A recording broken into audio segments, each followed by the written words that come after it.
welcome. This is Dr. Mike and welcome to my channel. In the previous weeks, we've been discussing mostly health-related issues. This time, iibahin po natin. Pag-uusapan natin kung ano ang mga possible na pwedeng gawin habang nasa loob tayo ng bahay. Because in the recent weeks, we've been into this outbreak, virus outbreak, particularly coronavirus. And then, some of my friends have been asking me, what are the things that we could do at home? Particularly, we live with our parents, we live with the elders. So, I have listed down some of important tips that it is recommended by professionals, it's recommended by doctors, it's recommended by some psychologists and psychiatrists on how can we maintain physical and mental health while we face this outbreak. So, ito po yung mga tips ko sa inyo, particularly if you are living with your parents, tandaan nyo, or if you are living with some elders, just like you, na kasama po ang mga magulang ninyo sa bahay. Ito po yung mga importanteng tips na pwede natin pong gawin so that we could maintain our physical and mental health. And remember, work and also leisure are very, very important despite po na may virus. Okay? So, tandaan po natin kung kasama po natin ang ating mga magulang sa bahay and most of them are not working or most of them nasa bahay lang during this outbreak. We could not go out. Kung hindi po tayo kikilos, kung wala tayong mga activities na gagawin, sometimes it becomes boring, sometimes it becomes stressful dyan. And particularly for those who are retired na po, okay? Hindi lang po ngayon may outbreak ito, but also these are activities that we could use even if without an outbreak, okay? To achieve, ito po yung sabi ng ating mga health expert, to achieve an active engagement in life, retired elderly can restructure yung time natin and consider the following involvement. First tip natin, ano ba ang pwedeng gawin natin pagkasama natin ang mga magulang natin o elders sa bahay ngayon pong panahon ng home quarantine, okay? First, leisure participation, okay, which provides opportunities to meet people, okay? However, in certain areas, bawal po ang mag-gather more than 4 individuals. In Hong Kong, more than 4, it's not allowed within the next coming weeks. 2 weeks po, 14 days, bawal po magtipon-tipon at magkaroon ng gathering, okay?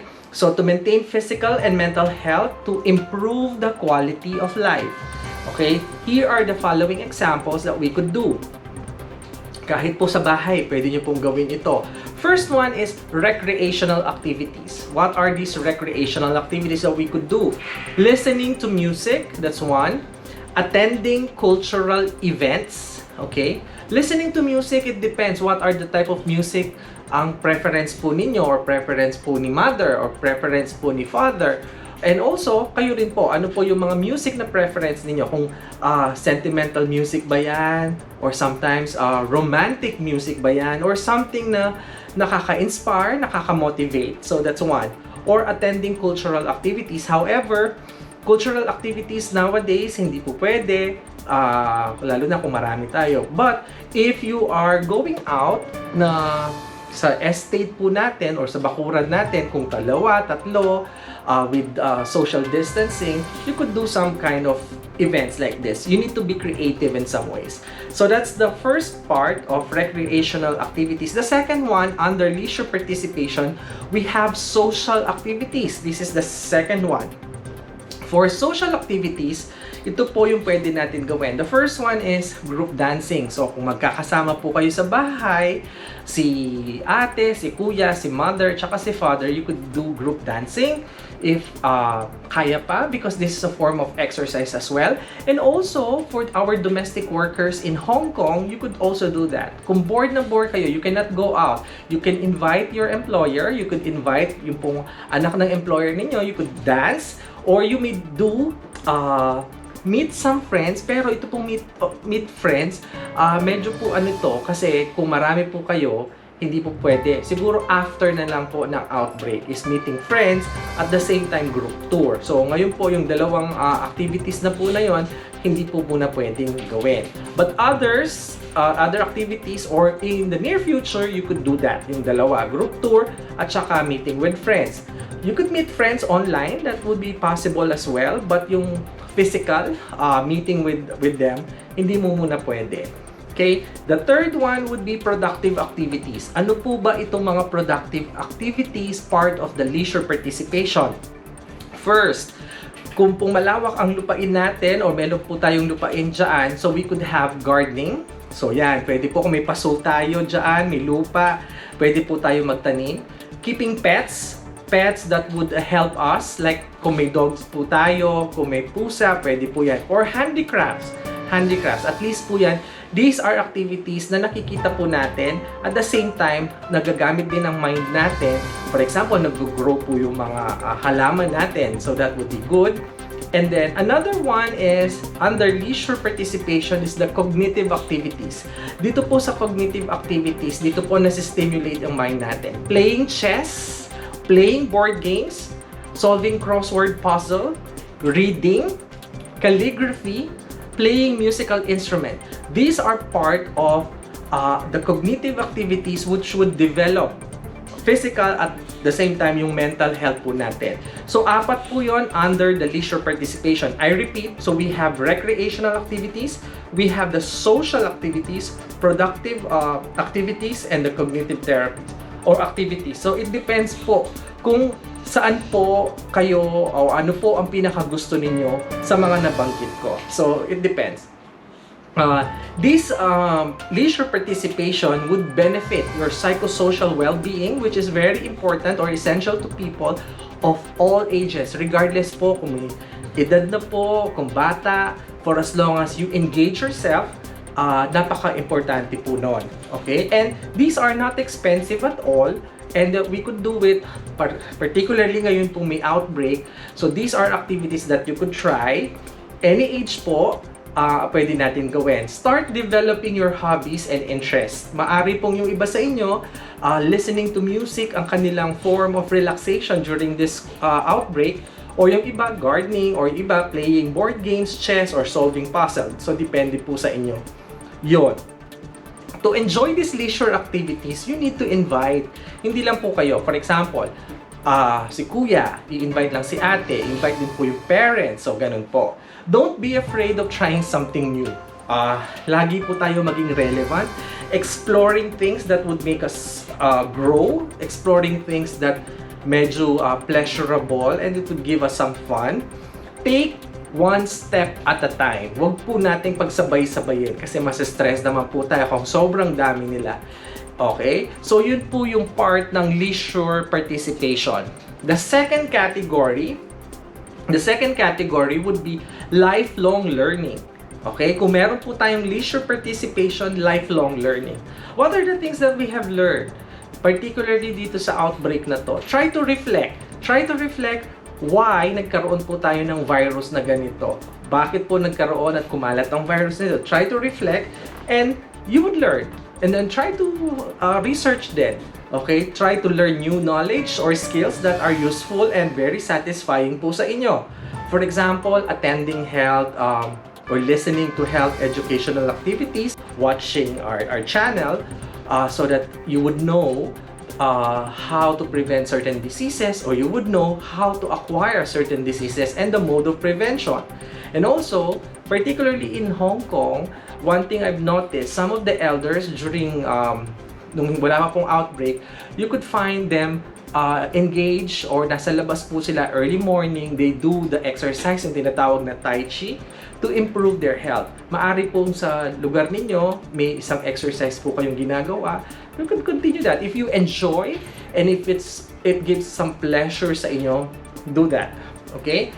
The third one, okay, nakalimutan ko rin.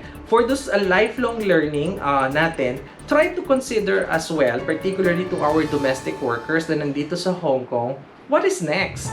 After staying in Hong Kong for 5 years, 10 years, 15 years, what is next? Try to plan. Plan your future. Plan when you go back to your home country, ano po ang susunod. Do not underestimate yourself. Do not give up. Because these are the things that pwede po natin matutunan at magamit in the future when we go back sa bansa natin. Okay? These are the things that make us relevant. These are the things that matututo tayo sa buhay. If we commit mistakes, okay lang po yun, and then we try to move on. Okay? So after leisure participation, we would be diniscuss din natin yung lifelong learning, which all of you pwede natin gawin habang nasa bahay tayo for home quarantine. And the third one would be, you do voluntary work. Okay? If after all these things, tapos na yung outbreak, para po maging engaged pa tayo, we do voluntary things which would provide meaning in life and also demonstration of our competence, because sometimes there are times na pag medyo wala na tayong ginagawa, nabobore na tayo, we don't know what to do. So these are the things that very helpful po sa inyo. Active engagement in different things, either you do voluntary service pag meron na, or doing something for the community, doing so something good for the community that would benefit you both physical and for the psychosocial health. You need to be proactive and reach out. Enjoy life to the fullest. Lagi ko pong sinasabi na wag na po tayo doon sa dikahon lang tayo. You need to go out. You need to explore. You need to find so many things, because for sure, you don't want to ma-stuck lang dyan sa bagay na yan. So sa mga kababayan po natin, those people who don't know what to do during this outbreak, this is your time for you to reflect, to think, what are the things that you can do. There's so many things. I only mentioned three categories: leisure, participation, lifelong learning, and do some voluntary work. These three. Some of the things that I have mentioned, hindi po applicable right now because of what's going on around, because of the virus and the social distancing. But once this one is over, we can have all these things. And also, pwede rin po natin isipin yung mga bagay-bagay na pwede natin gawin sa loob ng bahay habang tayo ay naka-home quarantine at bawal po tayong lumabas sa loob ng 2 linggo or more. Again, this is Dr. Mike. I hope nakapulutan nyo po ng aral itong ating tips na binigay ko po para sa inyo. And maraming salamat po sa pagsuporta, and thank you to all our subscribers. And watch out for our video on Wednesday for our live streaming. We will be discussing migraine, and the next couple of days we will be discussing vertigo naman, and also hantavirus. So abangan nyo po yung tatlong live stream natin all about migraine, vertigo, and hantavirus. So may bagong virus na naman. Di-discuss natin yun, yung tinatawag na hantavirus. Hanggang sa muli po, this is Dr. Mike. I want to leave you with this final note. Be safe, be healthy, and stay positive. Magandang gabi po. This is Dr. Mike. Maraming salamat po.